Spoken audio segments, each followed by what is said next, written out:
The whispers in the wardrobe. The house was too quiet that night, the kind of quiet that presses against your eardrums and makes you hyper-aware of every creak, every whisper of wind sneaking through a crack in the window. It was just me and Benjamin, my 4-year-old son, rattling around in this old, drafty place we'd moved into a month ago. Quarantine had us trapped indoors, and with my bank account as empty as the cupboards, I'd resorted to games to keep him entertained. Hide and seek was his favorite, though it came with his own peculiar rules.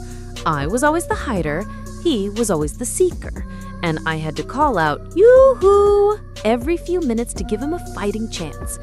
If he got close, I'd stick out a hand or foot from my hiding spot, and he'd lose it, shrieking with delight, "I see your feet!" God, he was terrible at this game, but his giggles made it worth it. That night, Benjamin tugged at my sleeve, his big blue eyes pleading, "Hide again, Mommy, one more time." I sighed, glancing at the clock. It was past his bedtime, but the kid had energy to burn, and I was too tired to argue. "All right, one more game. Go count in the kitchen." He scampered off, his little feet slapping against the linoleum as he started his count. 1, 2. I darted through the living room, scanning for a good spot. The house wasn't much. Peeling wallpaper, creaky floorboards, and furniture I'd scrounged from FreeCycle to make it livable. Rent ate up most of my paycheck, and my ancient car guzzled what was left. But the hall closet caught my eye. It was cramped, stuffed with musty old coats that came with the place, but it was perfect. The better the hiding spot, the more time I'd get to scroll through my phone in peace. I squeezed inside, the coats brushing against me like clammy hands. The air was thick with the smell of mothballs and something faintly sour I couldn't place. I pulled the door shut, leaving just a sliver of light, and sank to the floor, pulling out my phone. Reddit was my escape, a window to a world beyond beans and rice and a kid who never stopped moving. Benjamin's muffled counting drifted through the house, followed by his clumsy footsteps circling the dining room. I smirked. He'd never find me here. A minute passed, maybe 2. He wasn't getting any closer. I cracked the door open a bit wider and called out, "Yoo-hoo!" His giggles echoed back, and I heard him toddle toward the stairs. Up he went, his steps uneven, like he was tripping over his own excitement. I shook my head. 4-year-olds, man. I settled back into the closet, the coats rustling softly as I shifted. My phone screen glowed, pulling me back into a thread about creepy experiences. I was halfway through a story about a haunted apartment when I heard it. "Yoo-hoo!" My thumb froze over the screen. The voice was soft, almost melodic, but it wasn't Benjamin's.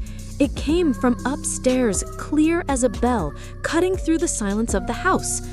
My heart lurched. Benjamin and I were alone. We were always alone. No one else had a key. No one else could be here. But that voice, it was real. It wasn't in my head. "Benjamin!" I shoved the phone into my pocket and burst out of the closet, my pulse hammering in my ears. "Benjamin, where are you?" His footsteps pounded above me, followed by a trail of giggles. Relief flickered, but it was short-lived. The voice hadn't been his. I sprinted to the stairs, my bare feet slipping on the worn wood.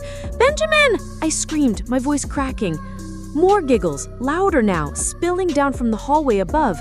"I see your feet!" he shouted, his voice bright with triumph. My blood ran cold. I was downstairs. He couldn't see my feet. I tore up the stairs, my breath ragged, and burst into his bedroom. His rocket-shaped bed sat empty, the comforter bunched up, its embroidered stars glinting in the dim light from the hall. "Benjamin!" I spun around, checking corners, under the bed. Nothing. I stumbled into the guest room, my hands shaking as I flung open the closet. Empty. The air felt heavy, like it was pressing down on me, and the silence was deafening. I ran to my bedroom, the last place he could be. I flicked on the light, my eyes darting to every corner. The pile of laundry on the chair was untouched. The wardrobe door hung slightly ajar, my clothes swaying faintly, like they'd just been disturbed. I checked under the bed, behind the curtains, nothing. "Mommy?" His voice was small, trembling, coming from the bathroom. I rushed over and threw open the door. Benjamin stood there, one blue eye peering through a crack, wide with fear. I scooped him up, crushing him against me, my heart still racing. "Oh, thank God, you're okay," I whispered, stroking his hair. But his eyes weren't on me. They were fixed on something over my shoulder, his little body rigid in my arms. I turned slowly, dread pooling in my stomach. The wardrobe. The light didn't quite reach its depths, but there, beneath the hems of my dresses and coats, I saw them, 2 feet, pale and swollen, poking out from the shadows. The skin was wrong, grayish, waterlogged, like something that had been submerged too long. The toenails were blackened, split at the edges. My mind blanked, instinct took over. I didn't think about locking the bathroom door or climbing out the window. I just ran. Benjamin clutched tight against my chest, his small hands gripping my shirt. The stairs seemed to stretch endlessly as I bolted down them, the sound of my own heartbeat drowned out by something else. Slow, heavy footsteps thudding from above, deliberate, methodical. They echoed through the house, each one a hammer strike against my nerves. I didn't stop to look back. I tore through the front door and sprinted to the neighbor's house, banging on their door until my fists ached. I screamed, "Help, please!" Benjamin was sobbing now, his face buried in my neck. The police came quickly. They searched every inch of the house, closets, under beds, behind furniture. Nothing. No signs of forced entry, no fingerprints, no trace of anyone but us. "Could have been a prank," one officer suggested, his tone skeptical. "Kids hear things sometimes." They promised to patrol the street for a few days, but that was it. No evidence, no crime. I couldn't stay there, not that night, not ever. A friend took us in, letting us crash on her couch while I figured out what to do. But sleep wouldn't come. Every time I closed my eyes, I saw those feet. The way they looked so wrong, so unnatural. The way they hadn't moved, just sat there, waiting. I kept replaying the moment I'd heard that voice, "Yoo-hoo!" So close to mine but not quite right, like an echo from somewhere else. Benjamin wouldn't talk about it. He'd gone quiet, clinging to me more than usual, his eyes darting to corners like he was waiting for something to appear. I didn't push him. I was too afraid of what he might say. Days turned into weeks, and I started piecing things together, trying to make sense of it. The house was a steal, too cheap for its size, but I hadn't asked questions. The landlord mentioned the previous tenant had left suddenly, but he didn't elaborate. Then I remembered the wardrobe.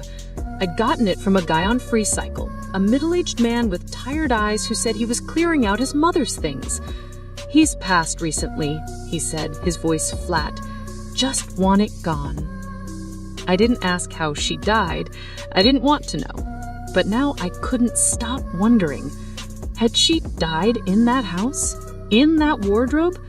Was that why it felt so heavy, so wrong? I tried to track the guy down, but his FreeCycle account was deleted, and the number he'd given me was disconnected. We never went back to the house. I left everything behind. Our clothes, Benjamin's toys, the furniture I'd scraped together. It wasn't worth it. I found a new place, a tiny apartment that smelled like fresh paint and didn't creak at night. But even there, I couldn't shake the feeling that something was watching. Sometimes in the quiet hours before dawn, I'd hear a faint rustle, like fabric brushing against itself. I checked the closets, the corners, under the bed. Nothing. Benjamin started playing hide and seek again, but he didn't laugh as much. Sometimes when he thought I wasn't listening, he'd whisper under his breath, "Yoo-hoo!" like he was testing the air. I'd catch him staring at the closet in our new place, his eyes wide, like he was waiting for something to answer back. And me? I don't sleep much anymore. I keep the lights on, check the locks 3 times before bed. I tell myself it was a trick of the mind, a stress-induced hallucination from too many sleepless nights and too little money. But deep down, I know what I saw. Those feet, gray and swollen, waiting in the dark. I know what I heard. That voice, calling out to my son, mimicking me. I don't play hide and seek anymore. I don't trust the shadows, and every time I pass a closet, I hold my breath, afraid I'll hear it again, that soft, sing-song voice drifting through the dark. Yoo-hoo!